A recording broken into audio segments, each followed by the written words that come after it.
are now listening to the War Report Podcast Network.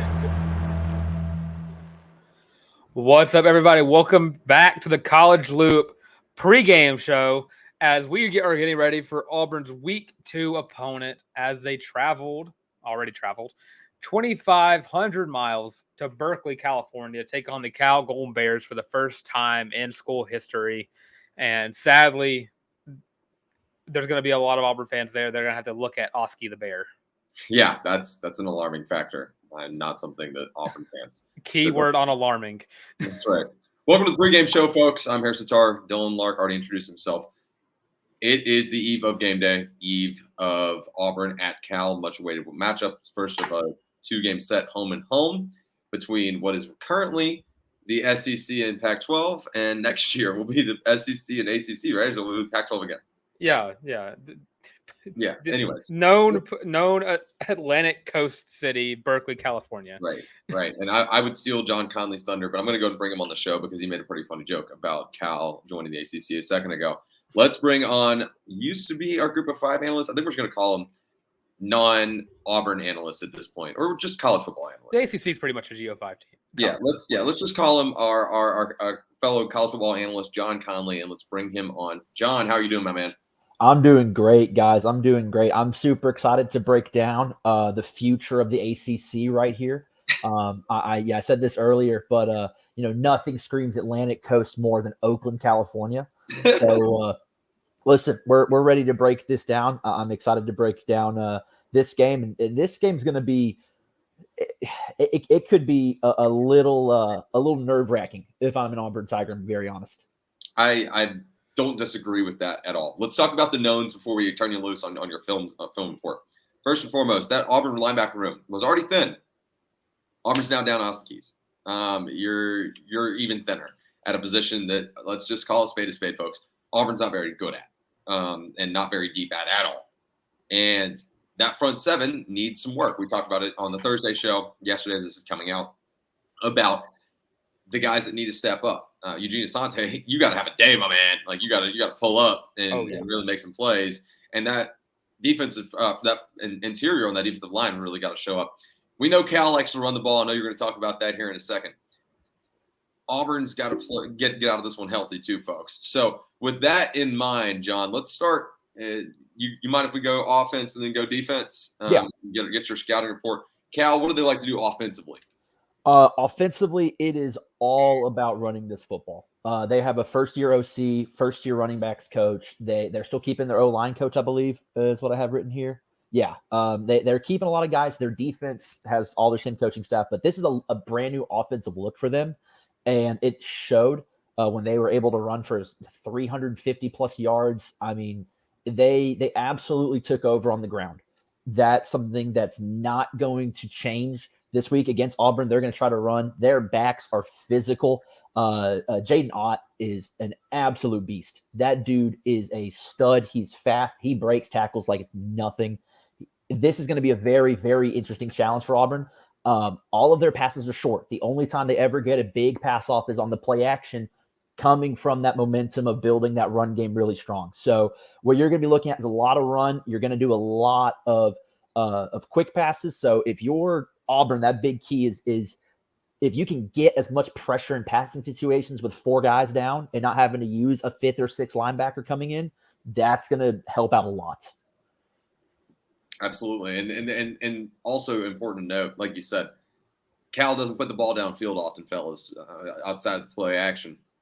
So the big thing here and the big challenge for Hugh Freeze's staff and that Auburn defense is going to be, hey, can we make sure we're not on our heels and we don't get caught cheating up from those DBs? Mm-hmm. Because let's be honest here, fellas, I don't think there's a single person in this room that doesn't think that Auburn's DBs can absolutely manhandle Cal's receiving core. I think that that's not a problem. Yeah, it's a matter of, can you play enough, bump and run, right? And play physical with the line. You have to play a lot of man. You're going to have to play a ton of man this game because, in my opinion, if you move over to a zone, you're kind of shit out of luck. You can't stack the box every play because then they'll get you to go over the top. But in large, I think that the deep ball, those chunk plays, should be limited. But that also, in turn, Dylan, I kind of want to pick your brain on this one. We haven't actually talked about this week. That in turn, if Cal's going to run the football and you're going to play press coverage and you're trying to avoid stacking that box, even though you're probably going to have to at times, that means Cal's going to eat the crap out of the clock. And your offensive possessions are infinitely more important every time you touch the ball, right? I mean, this is going to be a game that this game is going to start at 9:30 and it's probably going to end around 10:30 just because both teams are going to be running the crap out of the ball and that clock's not going to stop running. Mm-hmm. And I mean, and that's pretty much the key to the game. Can Auburn continue to move the ball? We've said Jarquez Hunter is not the key factor to this Auburn offense, but we have to make sure that Damari Alston is going to stay ready. So we don't got to get ready kind of thing going on. But I mean, if Auburn allows Cal and Jaden Knott to do what they want to do, it's not going to be a good look. It's not going to be a good look at all. And I mean, I'm looking across Cal's defense outside of Jackson Sermon. I'm not very impressed. I mean, North Texas had a 122-yard receiver against the Cal defense. He on 4 catches and 2 touchdowns. So Cal's defense is very, very, very vulnerable through the air attack. And I don't think North Texas has a great run game, but I'm pretty sure Auburn's going to be able to move the ball at will against Cal's defense. But it's all about, can Auburn shut down the run game? We'll pivot over to the offensive scheme here in a second. Get John to give us the rundown on that. Doing a great job with these weekly film studies, by the way, Mr. Conley. Certainly appreciate that. Daniel said it yesterday, and I don't know that enough people caught it, about how important it is that Jason Jones, Marcus Harris, those guys on the interior of the line have themselves a day. That like not just like they played solid football. Like, you're going to have to make plays. Like John, like you mentioned, gotta put pressure on the quarterback. But first and foremost, I mean, damn, you got to record a tackle for loss, folks. There's got to be TFLs on the score sheet to win this game. You're going to have to get Cal behind the sticks. Make them pass. Make them pass further than the intermediate game. Make them have to try to spread themselves thin and then leave the game up to your DBs. In my opinion, fellas, if you leave the game up to the Auburn DBs, you know where I stand on that. You're in good shape. You should be fine. Rely on them, truthfully. But you need a big game from those guys, your Jason Jones and Marcus Harris of the world, specifically those 2 guys, in order to limit this Cal run offense. Now, let's talk about the Cal defense, or in my opinion, John, the lack thereof. Yeah. And how Auburn can be successful. And I'm opening that up and get your thoughts. Yeah. So first, I want to make one last comment on their offense. Sure. Sam Jackson V was their quarterback starting the game against North Texas. He left in their second drive, going into the second quarter with an upper body injury. All reports that I've seen say that he's good to go, which he's a smaller athlete than the guy that took over, Ben Finley. He played the majority of the game, and it wasn't perfect, but he got the job done. Obviously, they scored a lot of points there. But Sam Jackson is very similar to Tyson. He's just an absolute athlete. He's a smaller dude. He'll move around. He doesn't have the biggest arm, but it is pretty accurate. So, again, just getting him kind of off balance, out of his rhythm will also go a long way. Maybe force him to throw deep to those that secondary that you guys have with Kendrick Falk and the other guys, and allow them to make a play there. But with this defense, guys, this defense, honestly, it suffers from a lot of the same struggles that Auburn has. They don't get pressure from their front 7. They do not get pressure from their front 7, from their offensive or from their defensive line. I have a look here.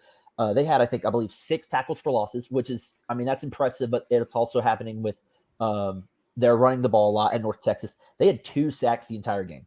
And when you are playing at this point, not the same type of level of opponents, you should be having a lot more pressure on them. And they were just not being able to get to that level, especially on the inside.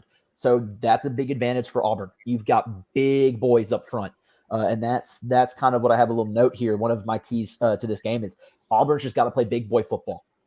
Their offensive linemen are bigger than Cal's defensive linemen. So you've just got to play big boy football.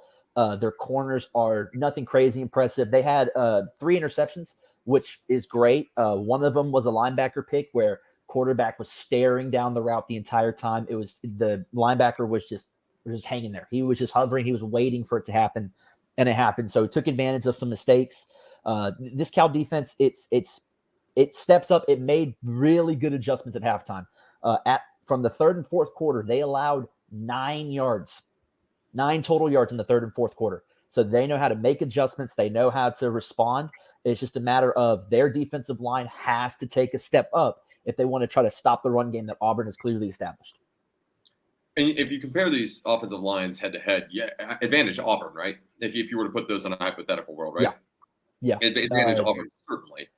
Mm-hmm. And if you compare the state of the running back rooms, which is a hot topic on the show right now, it's Auburn no contest, right? In terms of being able to keep fresh legs. And my question here is, in your opinion, first off, there's no doubt in my mind or anybody's mind it's going to be a run-first offense, and it should be a run-first offense. But does Cal have the depth on the defensive front seven or your 4 down guys at the bare minimum to be able to rotate out and keep fresh legs when you've got a stable like this that can come at you with fresh legs pretty much every day? Yeah, that's a big concern with Cal. They're not the deepest. They have a lot of 5th and 6th year guys. But they're mainly a part of their starting 11. And so after that, then it's a lot of 3rd and 2nd year guys, which can help and it can add to it. But the depth is not 100% there. I think that if you just keep, your big guys going, Damari Alston, Sean Jackson, even if Jeremiah Cobb, I don't know if he's going to play. I don't know if they're going to try to keep his redshirt. He's playing ball. He's playing ball this year. He's playing ball this year. Awesome. We feel good about that. Awesome. Good. Well, then Jeremiah Cobb, just keep rotating it out. Do we have a word on Jarquez Hunter? He's practicing this week. Okay. He might have practiced last week. Let's be real. Yeah. He didn't practice last week. We got confirmation. Okay. Did not practice. Certainly. Okay. I didn't want to pretend like I knew that. But at the same time, he's practicing this week. Is he going to play on Saturday? I don't know.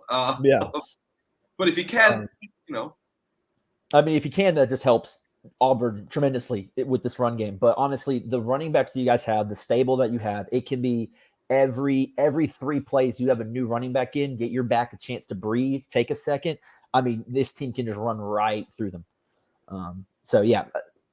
Overall concerns, I think as the game goes on, you're going to see that Cal front 7 start to wear out and get more and more tired.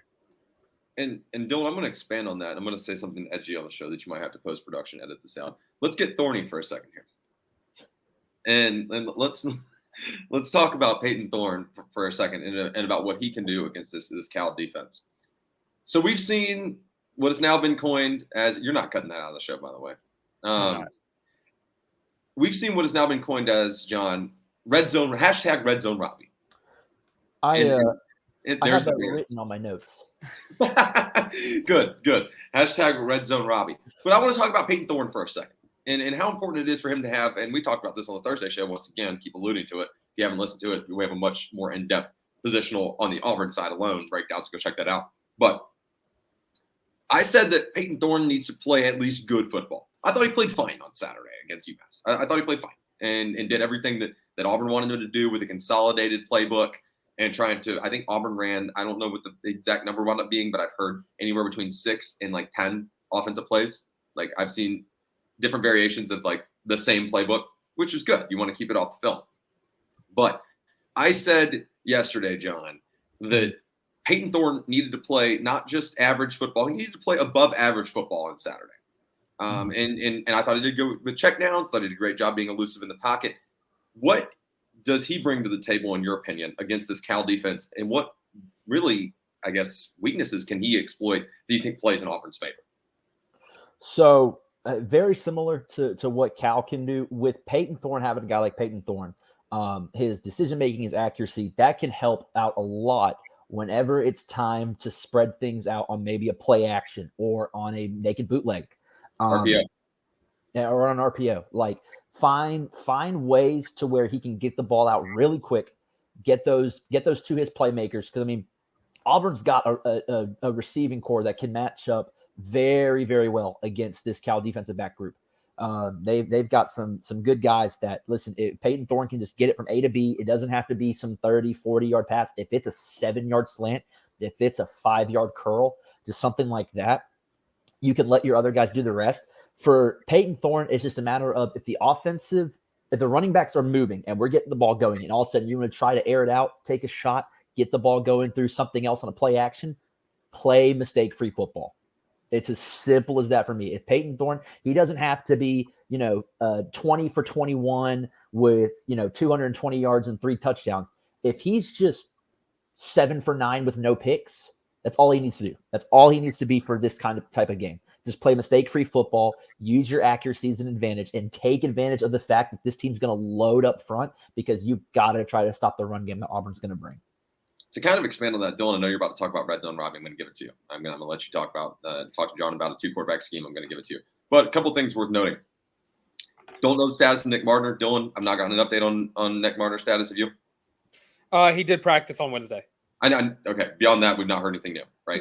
We don't know. Well, we don't know if anybody that didn't play Saturday's playing tomorrow. Right. But they were practicing. They were in pads. Right.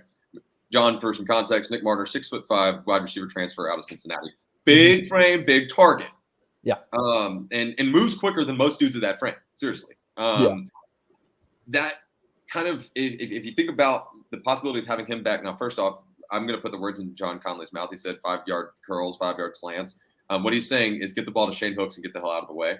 Just saying. And he's right. You're right. Absolutely. I'm just putting those words in your mouth. Yeah. But if you get a guy like Nick Martin back and you get Rivaldo Fairweather involved, you get this tight end room involved. You run first, but if you can open up the pass, I think Auburn could really find themselves in control of this ball game from an offensive perspective. Now, can the defense hold? Who knows? Every single possession is going to matter, and we're going to learn a lot. But I just kind of want to expand on that. There may be some shiny new toys that Payton Thorne gets to throw at on Saturday, and Rivaldo Fairweather not being one of those. He was involved last week, just didn't receive a pass. But very interested to see how Hugh Freeze uses tight ends, especially when you're talking about those mid-range, 4 or 5 yard dump offs. Mm-hmm. About how if you want to run that RPO and see if you've got a guy downfield. Okay, I don't check down to Rivaldo Fairweather. Here we are. Check down to Luke Deal. Check down to the best brother known to man, Tyler Fromm. That one hit in John Conley's backyard, actually. Yep. But just some interesting food for thought there. Dylan, I know you want to ask him about the 2-quarterback system, and now the keys are yours. I'm out of the way.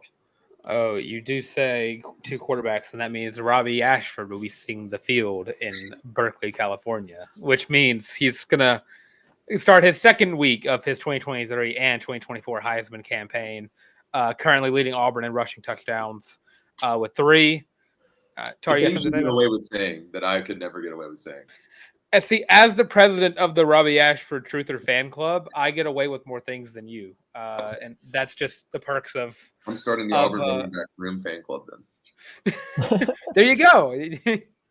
But so the key to this game, I talked about yesterday. I talked on yesterday's show, talking about how Payton Thorne is going to be a key factor to this game. Robbie Ashford's legs are also going to be a very key factor to this game as well. Sure. Because as great as the running back room is, from Jarquez all the way to Sean Jackson, Robbie Ashford might be the fastest rusher on the team per se.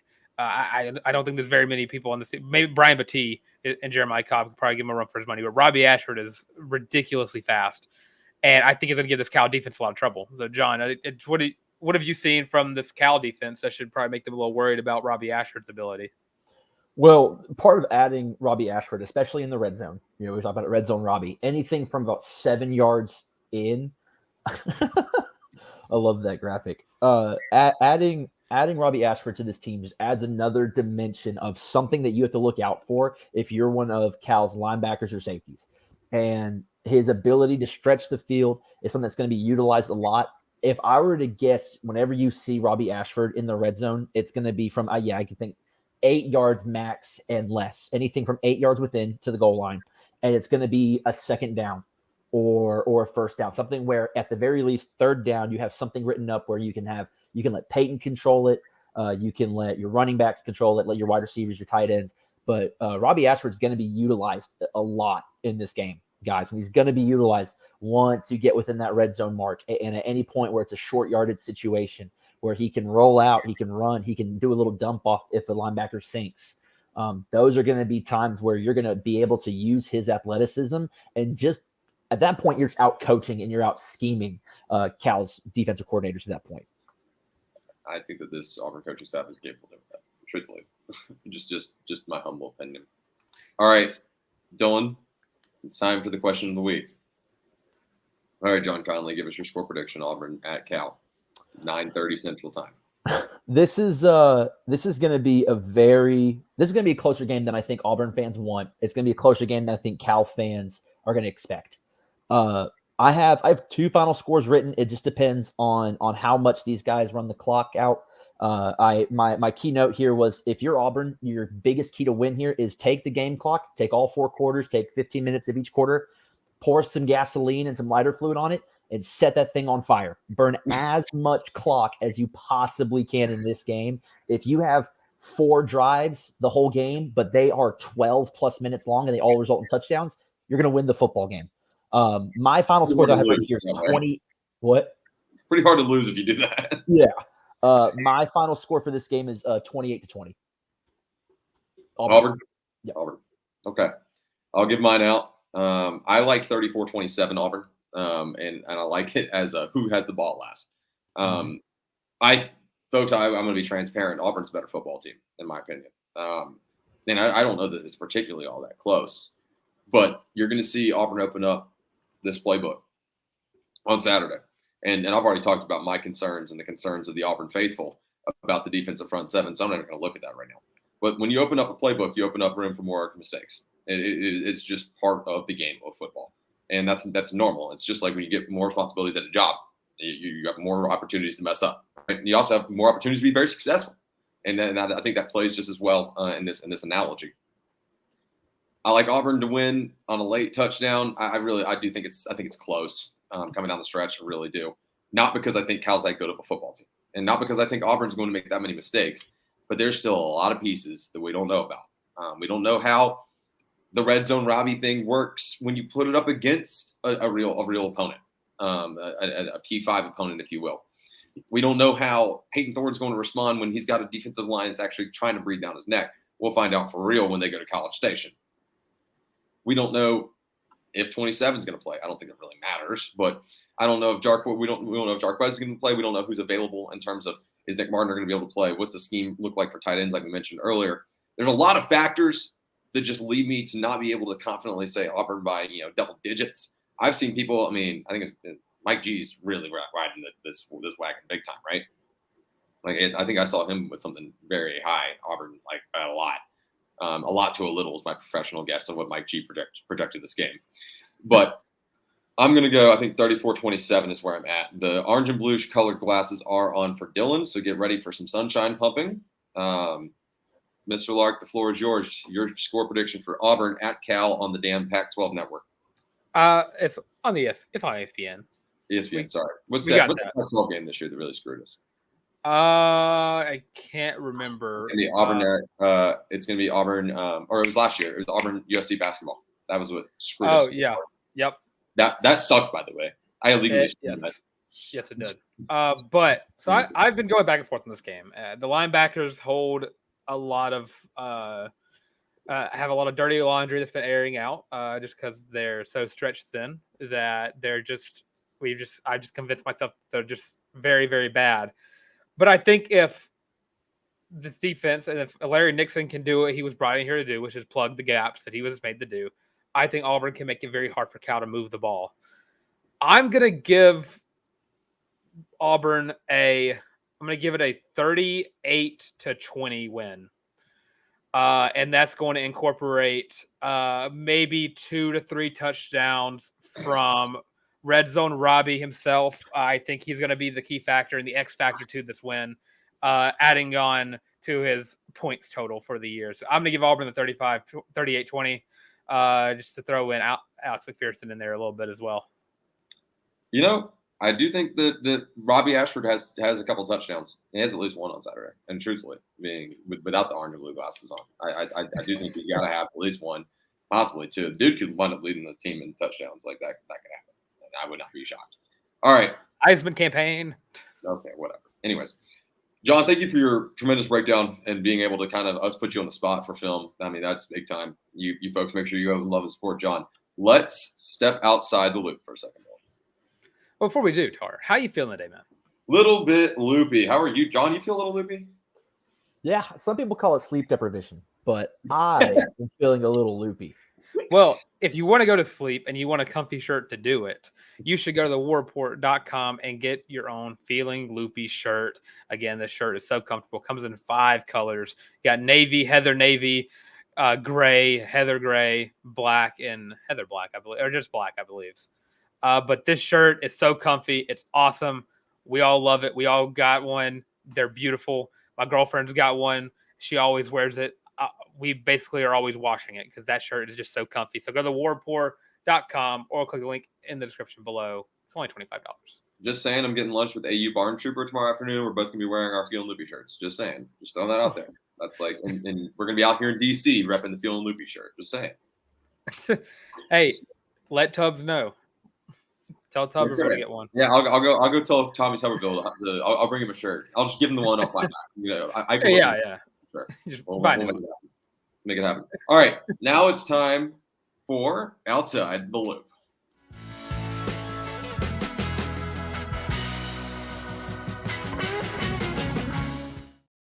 I did such a good job on that, by the way. I just toot my own horn for a little bit. But yes, it is time for Outside the Loop, where we're going to do our little game day segment where we're going to predict 10 other games outside the Auburn game. And I've only accounted those in our records. Tarr, me and you currently stand at 4-6, both. Oh, that's good. We're really good at this. Yeah, because we split. I said South Alabama over Tulane. And then you said, I believe, Boston College over NIU. So we ended up splitting 4-6. But you know who did not split with us? Johnny Deppen, who, John, you're going to have a lot to catch up on because Johnny went 7-3 in last week's games. Only getting Duke, Florida State, and I believe he said, where's the other one he said? My brain just went blank. Oh, he had, I believe, he had Fresno State. That's who he got right. That we got wrong. But yeah, John, you got a lot to do to catch up because I mean you got a nice little error zone of like 3. Yeah. Hey, so just Johnny, unlike us, he's bowl eligible. We're not bowl eligible. So yeah, you're not wrong. Can't say the same for UMass though. That's right. At the end of the season. But to start off, we're going to start off with the 11 a.m. kick. Number 10 Notre Dame as they travel to North Carolina, taking on the NC State Wolfpack. Notre Dame is currently a 7.5-point favorite in this game. And John, I'll let you take it away with this one. Listen, I think it's going to be absolutely rocking in Raleigh, North Carolina. But Sam Hartman has been on absolute tear to start this year. He's been really, really good. This Notre Dame team is they're playing and they're coming to play. I think that they have an opportunity. It's going to be difficult. They have a pretty interesting schedule this year, but I think they can knock on the door to go to the playoffs this year. I'm going to take Notre Dame pretty handedly in this one. Tarr? You're absolutely right. I'm just going to echo the Sam Hartman comment, but Marcus Freeman, dog, absolute dog. Mm-hmm. I'm drinking all the Marcus Freeman Kool-Aid, and I got, like you said, I got Notre Dame by 3 tutties in this game. This could be close and wacky in the first half. Notre Dame gets out of there with a statement win in Raleigh. Mm-hmm. Yeah, I'm gonna keep rocking with the Notre Dame train here. I do think that maybe I think not 3 touchdowns, but I'll probably go like 10, 13 point win for Notre Dame because it's the first like real opponent they're going to be playing outside of Navy for what they're worth as a football program. Am I learning that Notre Dame's like a little bit likable when Brian Kelly's not their head coach? Yeah, that's a weird thing that I realized when I was watching Navy. I was like, why am I not like really wanting Navy to win? Yeah, Sam Hartman and Marcus Freeman make that team so likable. Maybe it's that I'm dating a Catholic. Maybe I'm just becoming a little bit of a Notre Dame enjoyer. I'm not sure. I still will not rep their merch. I have the hat over there that I've yet to have worn because I just can't bring myself to do it. Yeah, that's Notre Dame. Those lids are sweet. Their helmets are so sweet. I mean, if you're listening, it's going to be bad for you. But I mean, I got my little trucker hat for Notre Dame.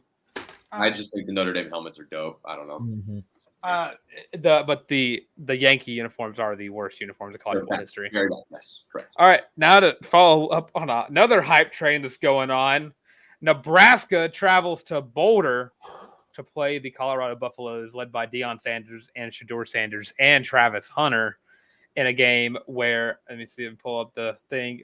Colorado is currently a 3-point favorite as they play the Matt Rule-led Nebraska Cornhuskers. And a game that tickets are going for as low as, drumroll please, $400. That tracks. So who wants to take this up? I'll give it to you, John. I'll let you lead us off again. I'm trying so hard to not drink the Kool-Aid that is Coach Prime and this Colorado team, but it's in Boulder. This place is going to be, this is going to be the craziest atmosphere this university's probably ever seen. It's going to be absolutely wild. Nebraska is returning a decent team. It was, kind of heartbreaking the way they lost to Minnesota, but I think that there's going to be something going on in Colorado. I think they're going to start off 2-0, and all of a sudden people are going to start having actual conversations about them, and then we'll see in a few weeks whenever they get humbled by Oregon and by USC. I would just say Oregon. Mm-hmm. USC, I don't know about yet. No, USC is going to thump Colorado. Let's not get ahead of ourselves. Yeah, but I'm going with the Buffaloes for this one. This one hurts me. I've gone back and forth, and my brain's in physical pain. The deciding factor for me here is that Matt Rule won't take the ball out of Jeff Sims' hands. Jeff Sims is a phenomenal athlete who was not developed at Georgia Institute of Technology. It's that simple. He was just not developed properly, and it's too late in the game now for him. Silly mental mistakes. They had that game won against Minnesota. They had won that ball game for all intents and purposes. And then Jeff Sims did what Jeff Sims has kind of become known to do, and throws a silly pick and into double coverage, mind you, kind of like 2.5, almost triple coverage. I can't say quite triple, but close. It was just kind of like whatever. Okay, like the Eli F it, Odell's down there somewhere. I'm taking Colorado, but I do want people to know Colorado does not deserve to be in the top 25. It is a matter of fact. This team is just not good. And I'm not picking Colorado because I think that they're a good team. I'm picking Colorado because I think Nebraska's still in shambles. And if you give the ball to anyone not named Jeff Sims, I'd probably take Nebraska. Just to be honest with you. If Jeff Sims gets benched and edge and advantage Nebraska, I'm not buying out of the Colorado. I will not pick them again this year. But I will take them in this one, especially like John said, that place is going. Mm-hmm. Well, I do believe Colorado is one of those very volatile teams. You either are like this team is going 8-4, or they're going to make it to the Pac-12 championship, or you're like this team is still the same team is projected to win 3 games this season. They're just probably going to overachieve and win 4. But I do think they're going to probably start off the season 3-0, beating Nebraska this week and beat Colorado State, and then they get into the meat and potatoes of that Pac-12 schedule. I think they might win 1 or 2 games they probably shouldn't, and after that, and then this is still.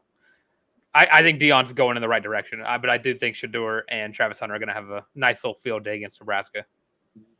Definitely in the right direction. This team still reeks. Don't the Jimmies and the Joes, they're just not there. The X's and O's are there for sure, and the culture for sure. This is a whole new team. This is like a high school team that graduated 30 seniors and then brought in a bunch of freshmen, and you're like, we don't know how these guys are going to mesh yet. That's what happens whenever you kick out half the roster from last year and then bring in a bunch of other transfers, and that's what you're going to get. So it's going to take a year for Deion Sanders, but I do think they're going to start the season 2-0. They're also not the TCU of yesteryear, but continue. They are not. TCU's not even the TCU of yesteryear. They wish they were. But to go, now we got an SEC game, a top 25 matchup as the Ole Miss Rebels travel to New Orleans to take on the Tulane Green Wave. And if you know me well enough, you know who I might be taking in this game. Yeah, go ahead and start it. Go ahead and say Tulane. Give me the Green Wave. You're playing in New Orleans. You're playing in their home. I think the Tulane Green Wave are going to get a signature win that they they technically got last week beating South Alabama, kicking them back out of the top 25 discussion. I do think that this is going to show the vulnerability of Ole Miss. That's a good pick, Dylan. Not so fast, my friend. You forgot the pen. I don't have a pen on my desk, but not so fast, my friend. Ole Miss is winning this ball game, folks. They're winning this ball game by multiple scores. They look better than I thought they were going to look. I'm just going to be honest with you. Slow your roll. They played Mercer. It doesn't really matter. Their offense for a consolidated offense. Also, Jackson Dart looked good, by the way. In my opinion, if he really has progressed the way we think he has, Michael Pratt is a dude. Don't get me wrong. He's a dude. He's a dog. But I like Ole Miss to win this game. They've got to take advantage of their non-cons because the SEC West is a grind. The SEC in general is a grind, and they will. Because if Ole Miss thinks they're for real, especially after seeing how vulnerable LSU is now, we've learned some stuff. And the West is a little more open, I think, than we initially thought. Go Noles. Yeah, 2 of my conference champions already eliminated. So. John. I want to pick Willie Fritz, former Georgia Southern head coach. I want to pick Willie Fritz so bad and this Tulane team, but Harrison kind of knocked on all the points that I thought about with this Ole Miss team. Jackson Dart's improved a lot, and he played really well. And yes, it was Mercer, but he shows poise in the pocket. He delivered really good throws. And yeah, if you're Lane, if you're Kiffin, you've got to come out of this non-con little stretch before you go into Tuscaloosa just with 3-0. Because then that helps you. And if at the very least, if you lose to Alabama, but then you could potentially go the rest of the way. I mean, then you look at there could be one other game later on in the season that could decide whether or not you represent the West in the SEC. Right. So I'm going to go with Tulane, or I'm going to go with Ole Miss. I think Kiffin is going to have these boys absolutely prepared for this game. He's going to take every single game seriously, and he's going to think that every single game is a must win because in the West it is. And I mean, to your point, Willie Fritz was also a Georgia Tech head coach for 4 hours. But Ole Miss is a 7-point favorite, and I do think this is the same team that did beat USC last year. So Okay. Roll wave. I don't think USC and Ole Miss correlate as nicely as you think they do. But continue. I mean, one of us had USC in the college football playoff. So Yeah. take that as you. Yeah, but their path's easier. We're not going there. Their path is way easier. Way easier. All right. Now to go to another game that I have some very strong feelings against one of the teams. The Texas A&M Aggies travel to Miami, Florida to take on the Miami Hurricanes in a game where A&M is currently a 4-point favorite. Both teams have coaches that are kind of on the fence with some. Cristobal's not on the hot seat. Not at all. He's on the hot seat. He's on the hot seat, but there some whispers around other fan bases. He's on the watch list. He's on the watch list. But Jimbo Fisher, this could be the start of something great for everybody else to watch. I want to start with this one, and then I'm not going to take very long. I'm actually going to take Texas A&M to win this game. I don't think Miami's that good, and I don't think A&M is either. But my favorite storyline in this game is not on the field. My favorite storyline is Miami advertising. If you buy a ticket to this game, you get the ticket to the Miami Georgia Tech game free. That is hilarious. Just give them a stadium, please. No, dude, this is the funniest thing I've seen in a while. That was awesome. It's hilarious, yes. A&M in the ugliest way possible, in the most Jimbo Fisher way possible. No one deserves to win this game. Give me what's the ugliest? 13-11. 13-11. Yeah, that's pretty gross. Yeah, go ahead, John. Yeah, this is. I mean, if you're looking for a tough game to watch with two, I mean, just right down the middle of the barrel and even below that a little bit teams, it's this game. Honestly, the fact that A&M is 23 is kind of crazy to me. It's nuts. In the polls, I'm looking at it now. I'm gonna go with the Aggies. I'm the same thing as you. Miami's just not a great team. They're just not. I think that they're going to take advantage of a very, very generous early non-con. Other than A&M, they've got Bethune-Cookman, so they're going to take care of take advantage of a good non-con and Temple, and they could start off 3-1.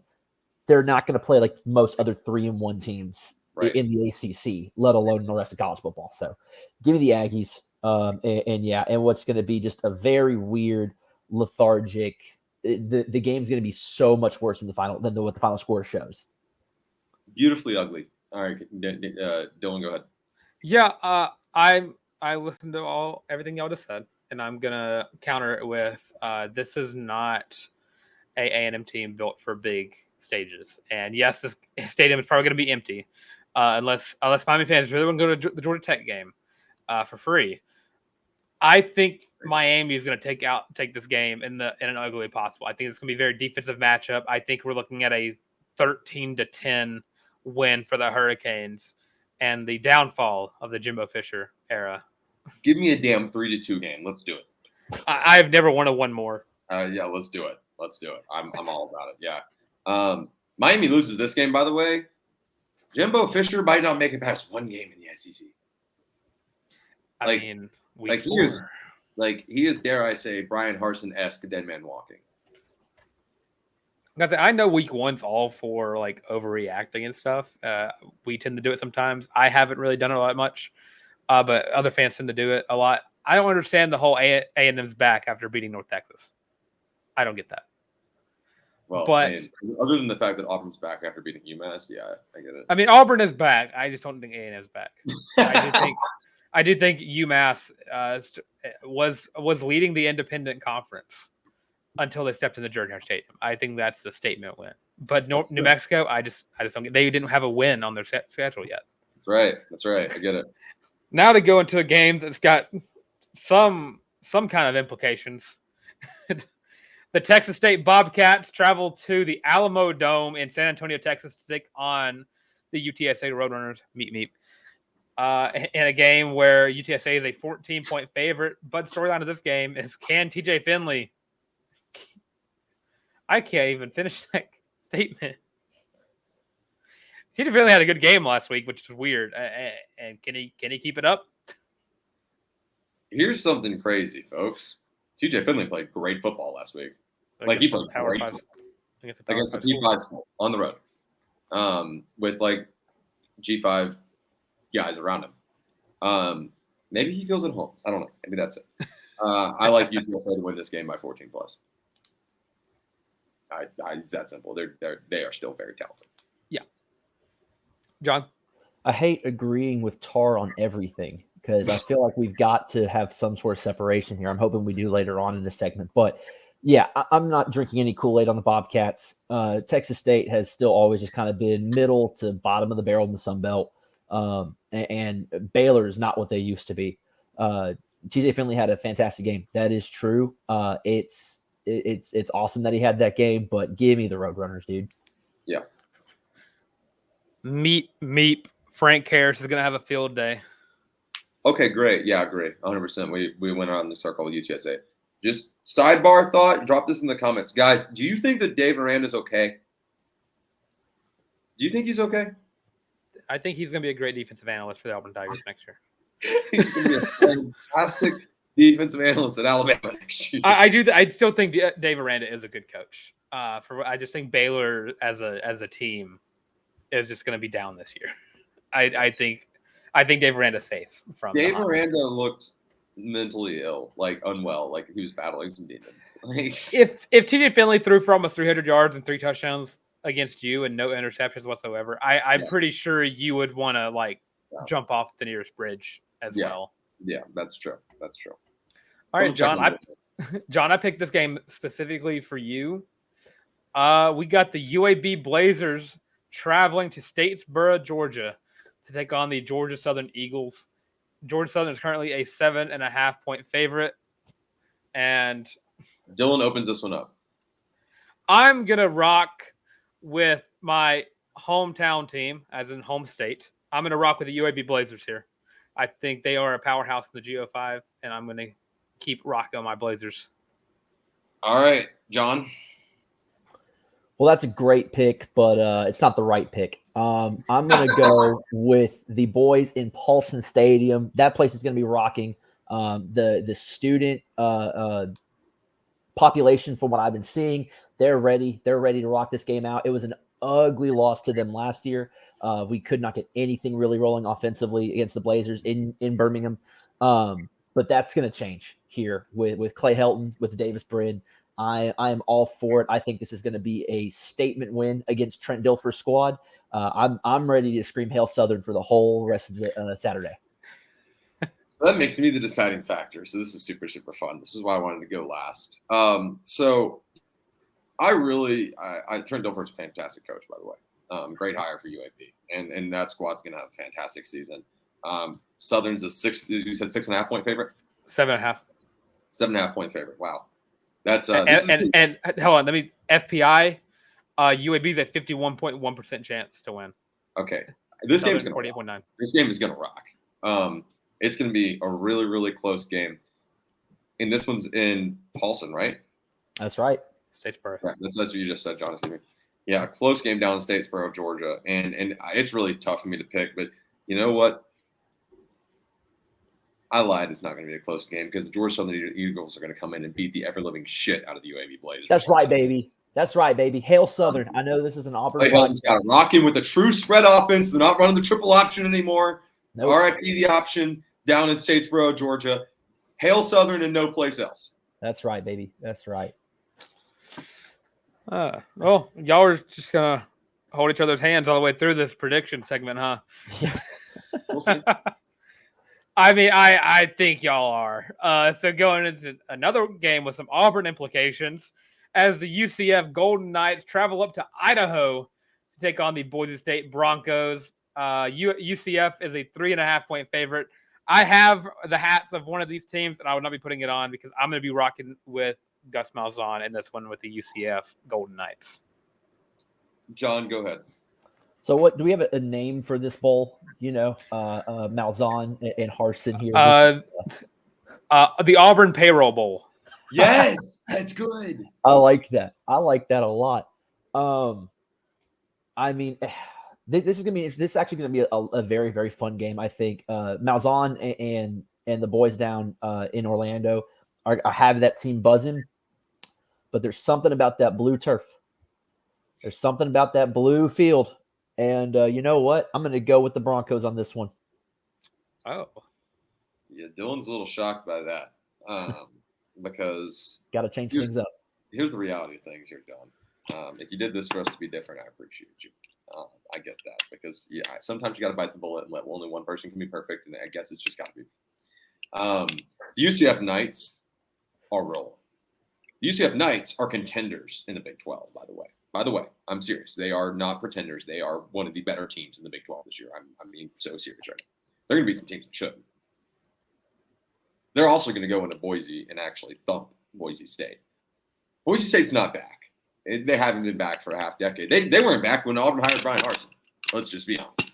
Let's just be so serious with each other right now. I fully expect Gus Malzahn to go up there and Gus Malzahn it up so it winds up being like a 12-point game because they took their foot off the gas in the third quarter. But I do think that UCF could get this game under control if they just let John Rice Plumlee cook. Now, if Gus Malzahn doesn't want to last week, great, which he has been known to do. Not that we would know from personal experience, but if we hypothetically were talking about an LSU game in 2017, I could pinpoint a great example. That being said, give me the UCF Knights. So y'all finally went off the beaten path with each other. So that's nice. Now for our next game, the battle of the W's, but someone's going to come out with the L.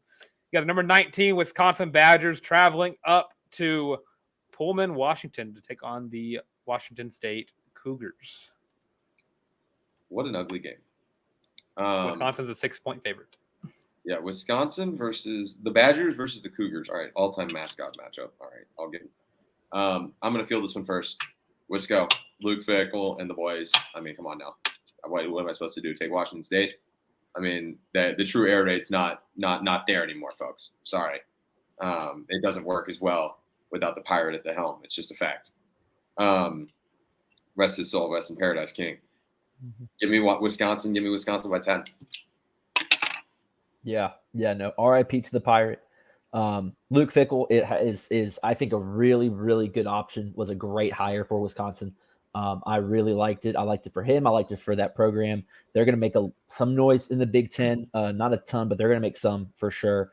I really wanted to pick Washington State here, but I can't not go with Wisconsin. Washington State, though, one of only 2 members in the Pac-2 come next season. The Tupac. The future of the Mountain West Conference sits in Pullman, Washington. I've been going back and forth on this game, and as much as I've just been thinking about it, Wisconsin runs the ball very well. Washington State still finds a way to pass the ball very well. This game might end up being a high-scoring game, over under 58 points. I would be tempted to take the over on that because I thought this is going to be like a 30-something game. And somehow the time of possession is still going to be like 70-30 in Wisconsin's favor. Yeah, because they're just going to run the ball so much. I mean, looking at last game against Buffalo, they won 30-17, and it was not because of Tanner Mordecai. It was because they ran the ball so well. And then Wazoo went out and threw the ball all over Colorado State. I think it's going to be Wisconsin, but I might rock with that line. I might go Wisconsin by 6. Okay. I think it's going to be down to the wire. Now, for the game of the week, we got the Vanderbilt Commodores traveling up to Winston-Salem, North Carolina to take on the Wake Forest Demon Deacons. Both teams undefeated, national championship implications. Vanderbilt is currently 2-0 and in charge of the SEC East. So, who we got? Wake Forest, the 10-point favorite. Wake Forest, not close. Vanderbilt still reeks. Yeah, give me Wake Forest. I wanted so bad to pick a half stadiumed Vanderbilt squad, but hashtag still not built. Yeah, but we're gonna roll with the Demon Deacons here. Not so fast, my friends, because it is time to anchor down. Because this is going to be the statement win for the Vanderbilt Commodores. I don't think Wake Forest is back. I think they aren't as good as people might think they are. They struggled a little bit against Elon last week, not the Musk, the school. So I'm going to rock with the Commodores here, and Clark Lee starts off the season 3-0 before he gets, I believe, not SEC conference play quite yet, but they're getting close to it. Dylan, you're not driving anywhere tonight, right? We don't condone drinking and driving on the college. I just think the Commodores, they're not a great team, but they're competitive. I'd like to see the percent chance your team has of Dylan picking you if he has your hat. I did not pick Boise State, so currently Listen, I don't have anything's possible, man. There's got to be a formula somewhere, John. Yep. Believe me, that is not how I pick my team. I did not think about grabbing my Vanderbilt hat until afterwards. I wrote down Vanderbilt yesterday. Yeah. Now, for not to be sarcastic about this one, the actual game of the week, as the Texas Longhorns, number 11 team in the country, traveled to Tuscaloosa, Alabama, to take on the 7-point favored number 3 team in the country for whatever reason, other than the fact that they just have a name, the Alabama Crimson Tide, for a statement game for both teams going into the season. Since you let in with that loving reference to the other team in the state of Alabama, why don't you go ahead and start us off here, Dylan? So I don't like either one of these fan bases. I've gone on record saying I flat out just strongly dislike them. And some other words that could be used for strongly dislike. I'm a big component of the horns down. I do it a lot. I had a series where I did a daily horns down on my Snapchat story. And Bama I just don't think they're as good as people are giving them credit for. This game is tough for me.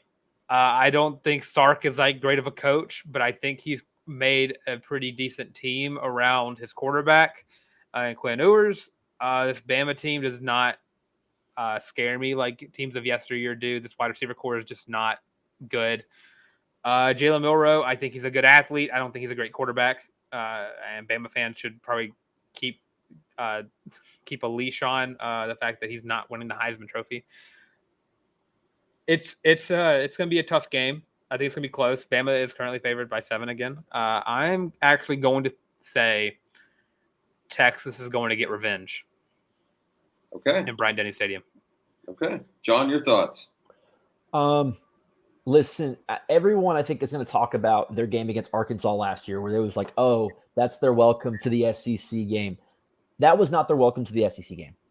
This is their welcome to the SEC game because here's the thing is whenever you play Alabama, that's the standard. That's what you need to get to as a team, as a conference. We've seen it for the past 10 plus years. That's the standard. You have to get there before you are considered, in anything in the SEC. And we've seen Auburn's had it for a few years. Georgia's kind of holding that scepter right now.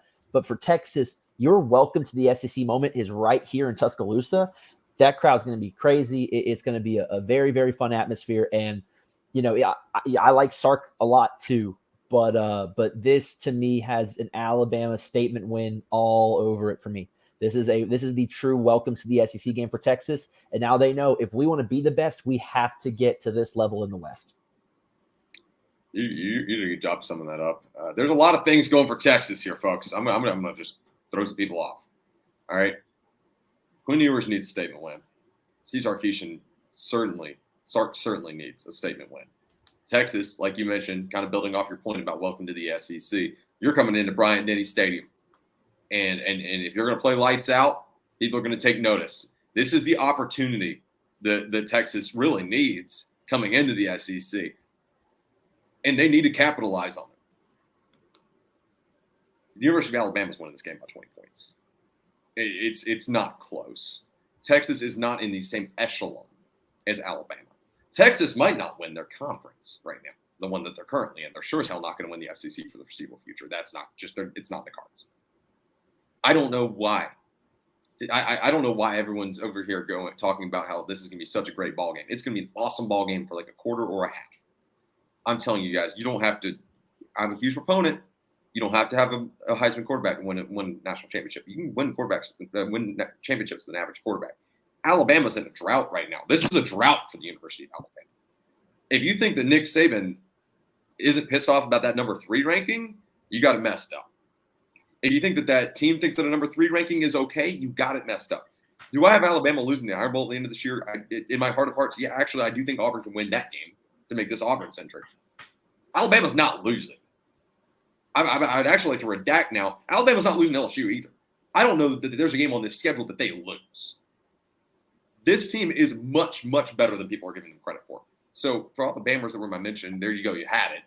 All right? You heard it from me here first. I like Alabama like 35-14. I'm just not kidding. So that's where I'm at. That's a take. I think this game is going to be very, very close to what happened last year. But can Quinn Ewers stay healthy in this game? Can Texas finally get over the injury bug that happens in their quarterback room whenever they play Alabama? This game has the exact of the years leading up to literally 2022 when Alabama would go play at Tennessee or vice versa. Oh, this game's going to be so close. This is the year this game's going to be close. This team's coming in. They've got to win. Tennessee has to win. Like, they're so due. And then they get thumped. You don't go into Bryant-Denny Stadium and just take over a ball game. It's not really feasible anymore. Not under Nick Saban's watch. He's the greatest to ever do it for a reason. I mean, he is unquestionably the greatest coach in the history of college football. If you don't think he can get the most out of his guys, even if he doesn't think he has the most talent, you just got me messed up. I'm not buying into the Texas hype. I never will.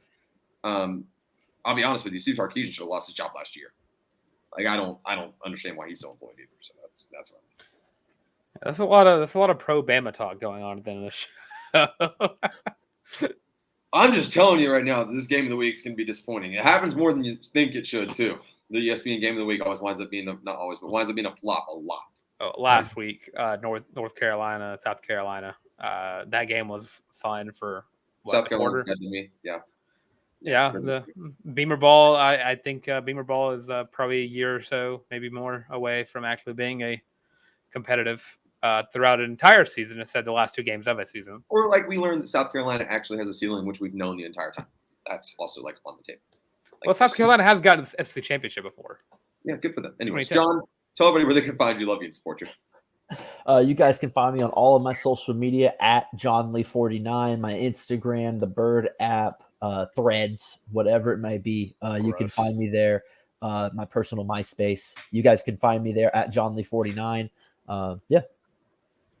I'm Harrison Tarr at Harrison Tarr on the Bird app, on Threads, wherever. Most of you guys have found my handle on Twitter in the past week. That's fine. I said something that was wildly out of pocket, so I earned that. Anyways, If you're hanging out with us here on the YouTube, make sure you like, subscribe, and ring the bell. We're really trying to get to 1,000 subs by the end of this football season. Like, help us get there. That is the biggest thing you guys can do to support us. It's not, we'd love for you to go buy the merch, go get a Feeling Loopy shirt. But if you don't want to spend the $25 right now, if that's just not in the cards, or if it's not something you're interested in, that's fine. If you hit the sub button, that's all that we ask of you right now. For real. That's all we're asking, is just help us out there. So make sure you like, subscribe, ring the bell. Drop your comments, drop your score predictions for Auburn versus Cal in the comments for this one. We want to hear it. John, thanks so much for joining us today. Thank you for hopping back in, doing your film research. You are the freaking man. Always fun to talk ball with you. Always. I appreciate it. I'll be here whenever you need me. I love watching film. I love breaking teams down. It's fun getting to be a part of this. I really do appreciate and enjoy every moment that I'm on the College Loop. I'm so glad to hear you love Feeling Loopy. Dylan, let's get out of here. All right, of course, I'm Dylan Larck at You Boy the Tank on Twitter /X, redirects. Also can find me on Instagram at Dylan Larck at DYLANLARCK.